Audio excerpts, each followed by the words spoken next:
Já imaginou descobrir que uma alteração valvar, que muitos não davam importância alguma, pode explicar uma série de desfechos negativos nesses pacientes? E ter que lidar com critérios extrapolados para definir parâmetros de uma possível prolapso, mas agora da válvula tricúspide? Eu sou Thiago Bignotto e vamos para mais um Clique Valvar, insights diretos e práticos para você aplicar no seu dia a dia. Em diversos estudos anatomopatológicos, datados da década de 70 do século passado, foram vistos que em pacientes com diagnóstico de doença mixomatosa, mas da válvula mitral, havia acometimento concomitante da válvula tricúspide, com redundância e prolapso dos folhetos, sugerindo um envolvimento difuso do tecido conjuntivo. Inclusive, na época, chegaram a relatar uma prevalência de até 50% de acometimento simultâneo das válvulas mitral e tricúspide. Para se definir o diagnóstico de prolapso da válvula tricúspide, os critérios utilizados no lado esquerdo foram extrapolados e muita confusão acabava por ser criada nesse diagnóstico, visto que a disfunção valvar tricúspide em pacientes com prolapso da válvula mitral eram rotineiramente classificados como insuficiência tricúspide secundária, a elevação das pressões de enchimento do lado esquerdo e dilatação do anel tricúspide.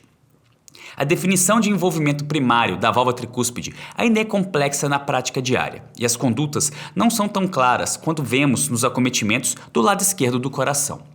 No mesmo sentido, os métodos diagnósticos por imagem ainda enfrentam grandes dificuldades na padronização de seus critérios.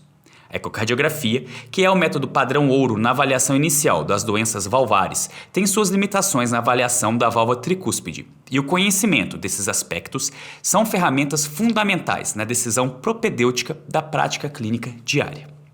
Os três folhetos raramente podem ser visualizados simultaneamente, e há incerteza sobre qual dos dois folhetos é visualizado em cada vista, com sua avaliação sendo altamente dependente da angulação e da rotação do transdutor.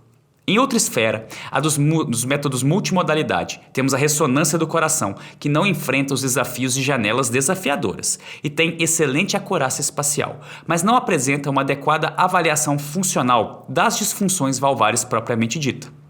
Baseados em critérios avaliados pela ressonância, o diagnóstico de prolapso da válvula tricúspide pode ser definido na presença de deslocamento atrial de 2 mm dos folhetos anterior ou posterior e de 3 mm do folheto septal, diferenciando da válvula mitral, que apresenta apenas um parâmetro, o de 2 mm para qualquer válvula. Visto também que o cometimento concomitante da válvula tricúspide pode realmente chegar a 50% dos casos de envolvimento da válvula mitral, mas em doenças mais avançadas, com envolvimento difuso dos dois folhetos mitrais, um espectro mais compatível com a doença de Barlow. Dessa forma, regurgitação tricúspide em casos de prolapso da válvula mitral não deve ser encarado como exclusivamente de origem secundária, mas deve ter uma avaliação bem criteriosa para definir se não se trata de um envolvimento mixomatoso valvar. Especificamente, não se deve usar corte de 2 câmaras do ventrículo direito, pois isso traria um plano em que os pontos mais baixos do anel tricúspide estariam alinhados e poderia levar a um pseudodeslocamento das cúspides da válvula tricúspide para o interior do átrio direito. Um aspecto relevante para guiar condutas clínicas e decisões mais assertivas é o impacto da alteração anatômica na funcionalidade valvar. Não necessariamente um prolapso da válvula tricúspide estaria acompanhado de uma regurgitação de grau avançado ou importante, devido a características anatômicas e geométricas do ventrículo direito. Aparentemente, o prolapso pode ter maior relevância clínica em casos em que o ventrículo esteja mais dilatado, mas isso ainda não está totalmente esclarecido na literatura atual. Outro ponto a ser levado em consideração é a conduta muito bem estabelecida de plastia tricúspide concomitante a correções cirúrgicas do lado esquerdo do coração, quando encontramos dilatação de anel e ou regurgitação moderada ou maior como claro indicador.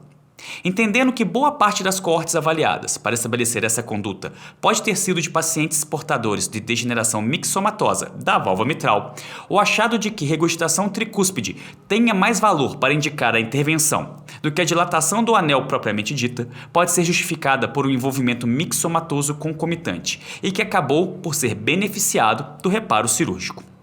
Nesse caso, talvez a ciência tenha mirado no gato e acertado no peixe. Bom, era isso. Aproveite para ler mais sobre esse e outros conteúdos no nosso site do The Valve Club. Dê sua opinião, comente e tire as suas dúvidas. Um grande abraço e até a próxima.